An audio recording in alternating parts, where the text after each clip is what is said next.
Welcome to the People, Passion, and Purpose podcast, where you will hear from creative small business owners in the trenches every single day, talking story, talking lessons, talking failures, talking truth. I'm your host, Nina L. Kovner. Thank you so much for joining us.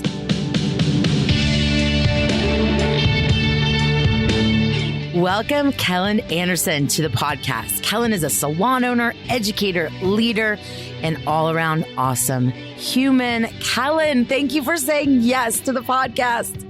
Thank you so much for having me, Nina. It's so cool. I'm so excited. I can't wait. Okay, let's get started because we just don't have a ton of time and there's so many questions that I have for you. How long have you been a small business owner? Well, my business partner and I opened Bow and Arrow. It was 4 years ago in May, so a little over 4 years now. Congratulations. What inspired you to open a hair salon? Well, I've been in the industry for about 13 years now, and I was always searching for the right place to work in and the right sort of tribe to join, and I couldn't find it. So after searching and searching, I decided that maybe I should create my own space, and that's kind of what started it. I love that. And, you know, it's so interesting when you were saying that. That's such a similar narrative and story that we hear from so many creative entrepreneurs, whether it's in the salon industry or any creative industry, looking for that culture, looking for that tribe and not finding it. And so making that decision, well, if I can't find it, I'm going to create it. And I applaud you for that because that is a very courageous decision. And it was actually a decision that I had no idea the journey that it would take me on. Yeah. None of us do. Yeah. So here we are now. Here we are. How did you decide on the name Bow and Arrow? What does that mean? Yeah. So when we were thinking of names, I didn't want it to be called like the Kellyn Anderson Salon or the Kellyn Show or the Jill and Kellyn Show. And we just started thinking of symbols that mean something to us. And I had actually just gotten an arrow tattoo during one of our meetings. And I was talking about how the arrow symbolizes this positive meaning of like moving forward and never looking back. And what I loved was after we sat with that for a while, we thought of bow and arrow because bow and arrow need each other. The arrow can't be launched without the bow. So as this like team and support, it just made sense to us. Like it was a symbol, but it also can mean so much more than as a team. And it's interesting. You said you didn't want it to be the Kellyn Show or the Kellyn and Jill Show. Can you explain a little bit? Because we know there's a lot of salons that, you know, a lot of, not just salons, again, businesses right. that use the name, but you mentioned something about team. Is there a connection there? Yeah. So we also call our salon a collective instead of a salon and spa, because I just had this vision of us being this collective and everyone equal, and we're all support, and it's not one person running the show, but we are there to be equal and elevate each other the same. And that's part of our mission, is to uplift people, to give back. And we want to do that pretty much in balance with each other. So that's kind of where that idea was coming from. I love that so much. You know, you were talking about vision and you've said something about culture. I'm feeling a purpose here. I'm feeling of course, I'm going to get into business, Nina. I'm feeling a brand purpose coming. Can you talk a little bit about what purpose means to you? Yes. So becoming a small business owner has really uncovered a lot of self-growth, self-discovery, a lot of self-awareness. I've kind of been on a journey for myself and figuring out what's going to be the best for my team and how to be the best leader for my team. So this purpose actually has evolved greatly since we started. But in the beginning, the purpose was to be in a safe place that was, that there was a mission to it, that there was a reason for doing hair and making my clients feel really good. So we did come up with like this sort of vision mission statement that was beauty is more than skin deep. And we're here to give back to the community. We're here to surround ourselves with like-minded people. And it started out really small. It started out with just me and Jill, and Jill's an esthetician. So I was the only hairdresser, and I connected to my clients on a whole another level than I knew was possible. And it was just me and them. And then we realized we had this purpose of giving more and more to other people, not just our clients. And that's how we evolved into being leaders. And that's when I joined A School. And we're so happy you did. Yes, me too. I love that. Let's talk about recently you made an interesting shift as a leader.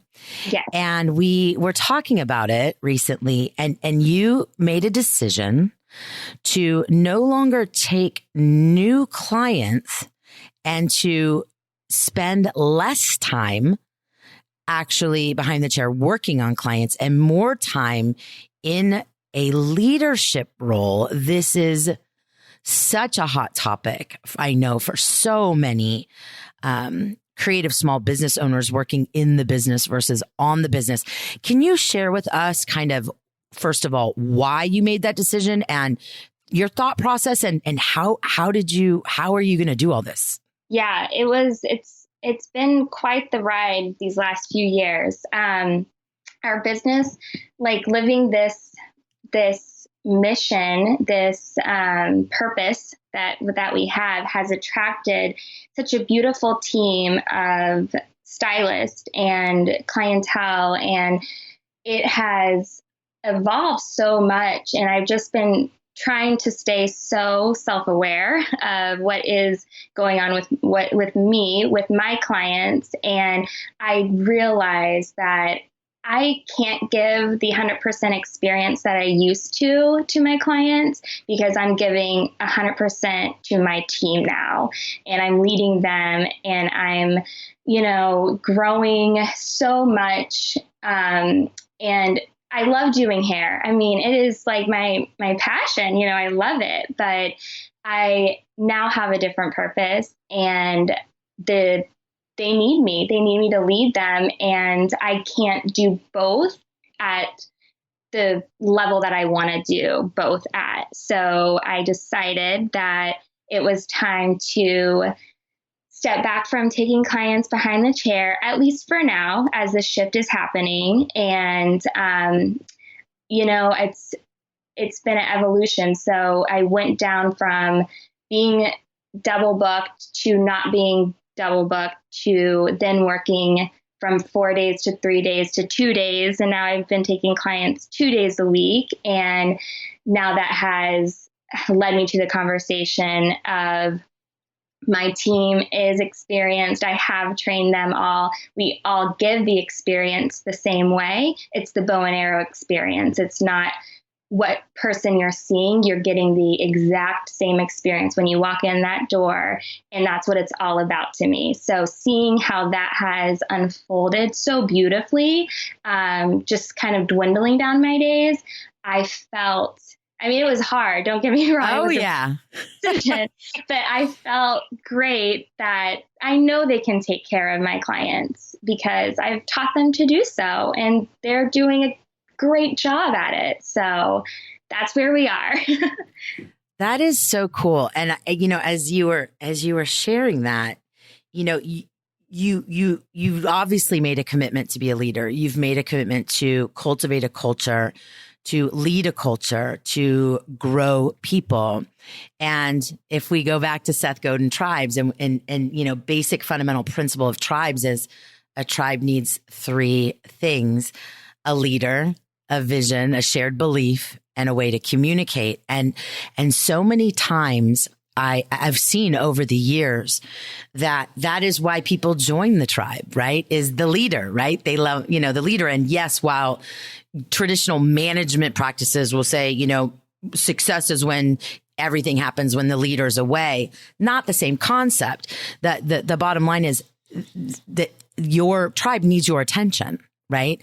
And where I see a lot of small business owners, specifically in the salon industry, hit a wall is when they are that leader and they remove themselves, whether it's physically remove themselves from the business because they go on the road, or like you said, I can't give 100% to the team, which I have committed to, which is why they joined us.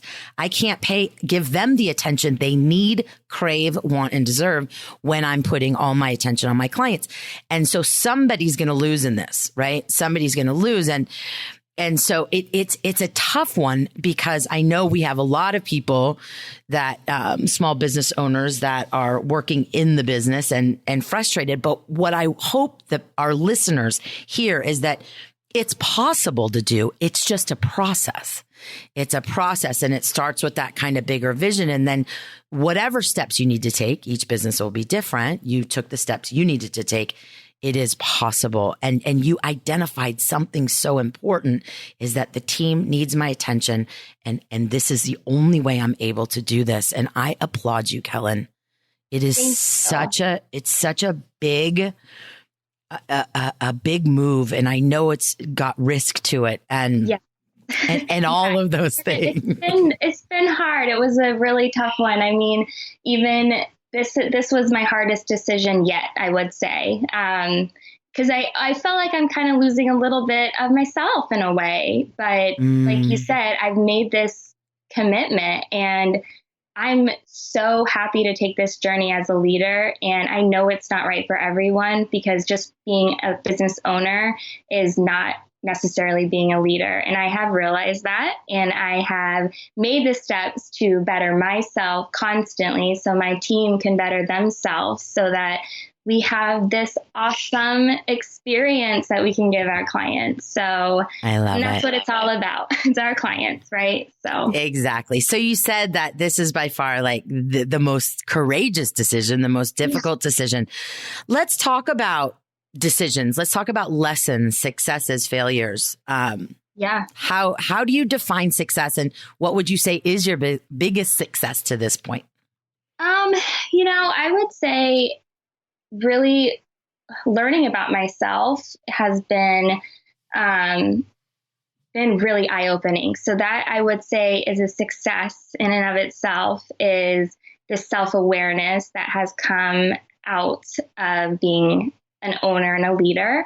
And it has really helped me discover my truth and my purpose in life. And it's been a really cool journey. So I would say that's probably my biggest success out of this. And how did you've talked a lot about self-awareness and your personal journey. How did you get here? What have you been working on to raise that self-awareness and find that truth inside you? Yeah, a lot of guidance from you, from A School, honestly. Shout out to our A School tribe. Always. I would not be here without you guys. So, reading these books that you also have, that you have for us, like listed for our growth for business, but also personal development, and reading a lot, working on myself in that way. I'm now like in a really great routine with like journaling and manifestation and vision boards, and really trying to stay the course of my journey and my purpose, and making sure that I'm not getting off track in that way. That's incredible. Yeah, just a lot of self discovery through these years. So, yeah. So proud of you. Let's talk about failures, lessons, whatever we want to call them. Yes. What have been some of your biggest in your journey so far? Probably being shut off and not being open to ideas, having my way. And that's how it kind of started in the beginning. So I have learned a lot, obviously, about myself, and bringing that not shutting off my feelings, and learning how to communicate. But I would say probably my biggest failure was not being self-aware and not knowing how to communicate properly. And that has taken me, luckily, fast on this journey of where I am now. But in the beginning, I was definitely one side, like I had a narrow mindset, I would say. Interesting. Yeah. Interesting. I love that though. And I, with several guests on the podcast, when I ask that kind of failure lesson question, I'm doing it because to me, those are the greatest successes, right. when we really think about it, because we are all on this journey. Right. And we are all at different points for different reasons and different things happening. And I know that we all so badly want to be perfect and just want to be all knowing and want to be risk adverse and all those things. But it's this shit. It's this shit that is like the most powerful and has the greatest impact. And again, I applaud you in that. Let me ask you, if you could do it all over again, yes. Do you have any advice for new small business owners, new salon owners? Just kind of Kellyn's if I only knew list. Yeah, I definitely do. I definitely didn't know what my why was in the beginning.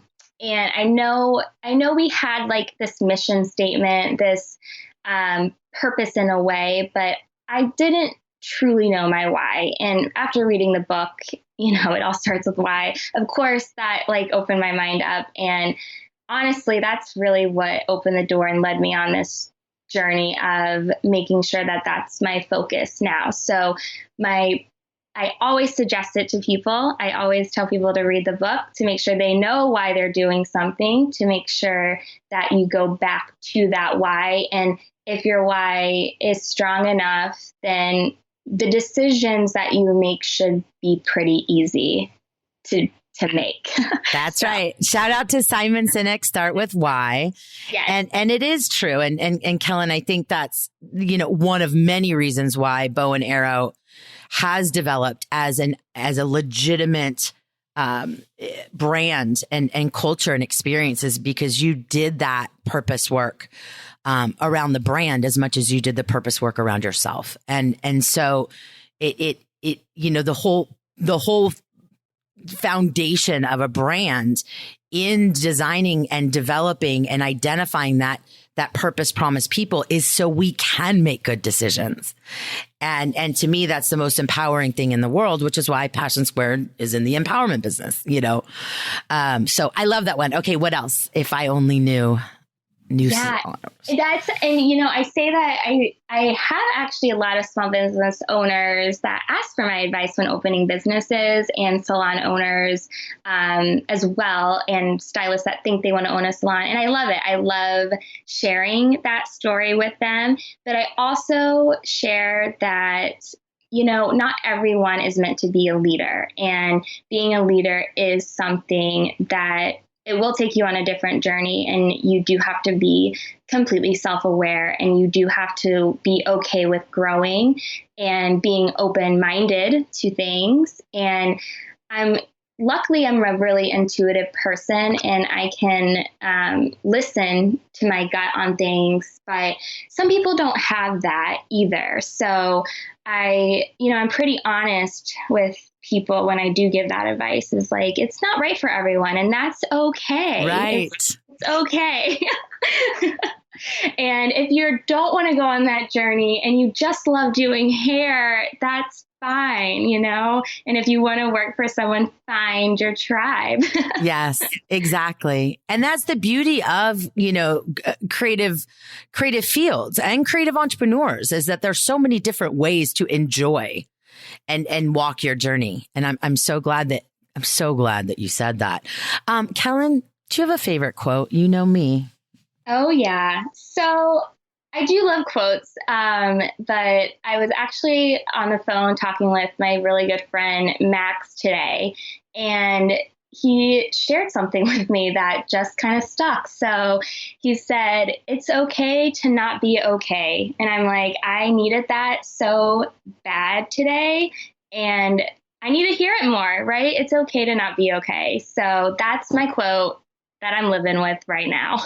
And that is one of my favorites. And it really speaks to the perfectionist, and so we're all on different, journeys with our battle with perfectionism. And I truly believe that, there's, how much I love the social web, but I think when we do get into that, too dialed into what's happening on the internet and that FOMO and all of that, we think that we're the only ones that aren't okay. And that is so not true. And it is okay to not be okay. Oh, yeah. Love you. Love it. Love you. Kellyn. Oh my gosh. Thank you so much. Before we go, where can we find you on the internet? Awesome. So you can find my salon on Instagram at bowandarrow.collective. And you can find my page, which is more education geared, Kellyn, KELLYN.bowandarrow. I love it. And where is Bow and Arrow located? Bow and Arrow's in Boston, and we have the vision to even grow. So for now, we're here, and I travel and teach, and we're kind of expanding our education right now. So we've got a lot of great things in store. That sounds so exciting. Kellyn, I love you. I'm so proud of you. What an honor it is to watch you grow and to just see all the incredible things you're doing, not only for, your tribe in the salon industry, but as an educator and leader. It's just so inspiring. You're so inspiring. Thank you for joining us. I love you. Thank you so much, Nina. I love you, and I really wouldn't be here without you, so I can't say it enough. I love you so much. It's a total honor. Thank you all so much for listening. We'll see you again soon. Bye. Thank you so much for listening to today's podcast. To learn more about Passion Squared, you can visit us at passionsquared.net. You can find us on the gram and on Facebook at Passion Squared, and be sure to subscribe and share with your friends. We're so grateful. Thank you so much for joining us. Have an awesome day, guys. Love you.